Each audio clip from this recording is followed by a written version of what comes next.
बिस्मिल्लाहिर्रहमानिर्रहीम। अस्सलाम वालेकुम। माई सेल्फ एडवोकेट मियाँ सादिया बास्तियों का आज हम बात करेंगे कि समरी ट्रायल और रेगुलर ट्रायल के दरमियान जो सिमिलैरिटीज़ हैं, जो मुशाबत है, वो कौन कौन सी हैं और डिससिमिलैरिटीज़ यानी कि इनमें फ़र्क क्या है। ठीक है, पहले हम सिमिलैरिटीज़ की बात करेंगे और उसके बाद डिससिमिलैरिटीज़ की बात करेंगे। पहले हम देखेंगे दोनों में मुश्तरका चीज़ें कौन कौन सी हैं रेगुलर ट्रायल और समरी ट्रायल में, और उसके बाद हम डिफरेंस देखेंगे कि इनमें दोनों में डिफरेंस क्या है रेगुलर ट्रायल में और समरी ट्रायल में। फर्स्ट ऑफ ऑल हम चलते हैं सिमिलैरिटीज़ के तरफ। ठीक है, अब सिमिलैरिटीज़ में दोनों ट्रायल्स में जो चार्ज है वो फ्रेम किया जाता है, फर्ज जुर्म आयद होती है। दोनों ट्रायल्स में अक्यूज़ को एग्जामिन किया जाता है, उसका बयान लिया जाता है। दोनों ट्रायल्स में एविडेंस टेक की जाती है। दोनों ट्रायल्स में रिकॉर्ड को मेंटेन किया जाता है। दोनों ट्रायल्स में ऑर्डर को अनाउंस किया जाता है, प्रोनाउंस किया जाता है। दोनों ट्रायल्स जो हैं वो कंडक्टेड बाय मजिस्ट्रेट होते हैं।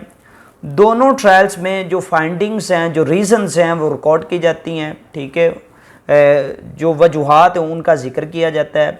और दोनों ट्रायल्स में जो सेक्शंस 191, 191, 243, 342 एंड 250 ये एप्लीकेबल है।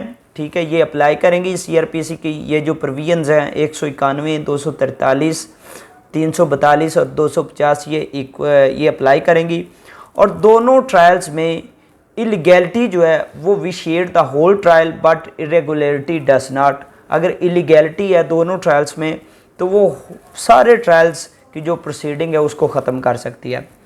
अब आते हैं कि दोनों ट्रायल्स में डिससिमिलैरिटीज़ क्या हैं, फ़र्क क्या है। क्या फ़र्क है जी? जो समरी ट्रायल है ये एक सिंपल ट्रायल है, ये एक सादा तरीका है इसका, और जो रेगुलर ट्रायल है वो उसका तरीका कम्प्लेक्स है, यानी कि वो एक स्टेप बाय स्टेप चीज़ें लेकर चलना होती हैं। वो आप ट्रायल का जो एक मुकम्मल प्रोसीजर उससे आप हट नहीं सकते, किसी भी प्रोविजन को आप इग्नोर नहीं कर सकते। अब उसके बाद जो समरी ट्रायल है ये जो समरी ट्रायल प्रोसीजर है इन शॉर्ट ये एक मुख्तसर है। ठीक है, और जो रेगुलर ट्रायल है ये फुल फ्लैज है, यानी कि इसमें जो मुकम्मल ज़ाब्ता है वो फॉलो किया जाता है।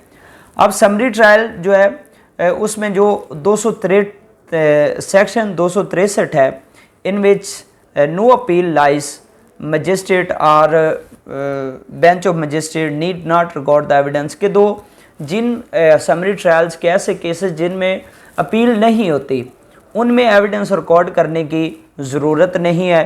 ठीक है, फॉर्मल चार्ज फ्रेम करने की जो है वो ज़रूरत नहीं है। लेकिन जो रेगुलर ट्रायल है उसमें एविडेंस रिकॉर्ड की जानी बहुत ज़रूरी है, नागज़ीर बल्कि ज़रूरी है, और चार्ज फ्रेम किया जाना भी ज़रूरी है। अब उसके बाद जो फ़र्क आता है, समरी केसेस में रिकॉर्डिंग एविडेंस इतनी ज़रूरी नहीं, सिर्फ only gist suffices while in regular trial compulsory है, यानी कि उसमें एविडेंस नेसेसरी नहीं है। अब इसमें एविडेंस रेगुलर ट्रायल में एविडेंस जो नेसेसरी है, कोई गवाह अगर मिस हो जाए तो ट्रायल का नुकसान हो सकता है।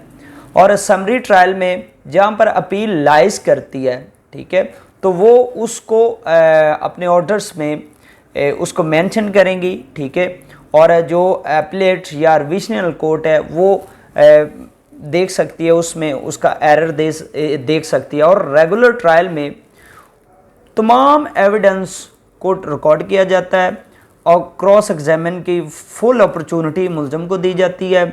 उसके बाद आर्गूमेंट सुने जाते हैं और उसके बाद जो है वो उसका फ़ैसला किया जाता है। ठीक है, और उसकी अपील डेफिनेटली होती है। और समरी ट्रायल में जो सब्सटेंस ऑफ विटनेस है, विटनेस एविडेंस है, वो जनरली तौर पर बयान किया जाता है। अलग-अलग गवाहान के बयानात लिखने ज़रूरी नहीं, लेकिन रेगुलर ट्रायल में हर गवाह का बयान अलग आपने लिखना होता है, उसका इकट्ठा नहीं कर सकते। तो ये एक थोड़ा सा डिफरेंस है दोनों ट्रायल्स में, समरी ट्रायल और रेगुलर ट्रायल में। ठीक है, तो इंशाल्लाह किसी नेक्स्ट वीडियो में आपके साथ मुलाकात होगी। तब तक के लिए अल्लाह हाफिज़।